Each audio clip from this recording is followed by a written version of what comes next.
ఏంటంటే ఏదైనా కష్టమైన పని మీద బయటికి వెళుతున్నారు, ఆ పని అవ్వటం కష్టం, ఆటంకాలు వస్తాయి అనుకున్నప్పుడు 7 ధాన్యం గింజలు అంటే 7 వడ్ల గింజలు కానీ 7 బియ్యం గింజలు కానీ తీసుకొని గుమ్మం బయట మెయిన్ ఎంట్రన్స్ బయట ఎడం వైపు ఉంచి, ఆ తర్వాత వెళుతూ మీరు బయటికి వెళ్ళినప్పుడు వచ్చే మొట్టమొదటి ఆలయం ఏదైతే ఉంటుందో ఆ టెంపుల్, ఆ ఆలయంలోకి వెళ్ళి దర్శనం చేసుకొని వెళ్ళండి. ఖచ్చితంగా మీ పని సులభంగా పూర్తయిపోతుంది. అలాగే పని మీద బయటికి వెళ్ళేటప్పుడు రాళ్ల ఉప్పు కొద్దిగా గుమ్మం ముందు చల్లి మీరు వెళితే చాలా మంచిది.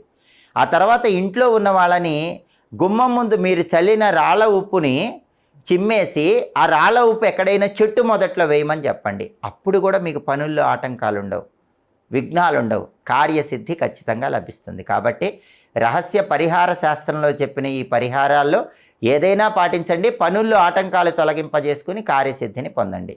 భయంకరమైనటువంటి రుణ బాధల నుంచి బయటపడాలంటే, అప్పుల విష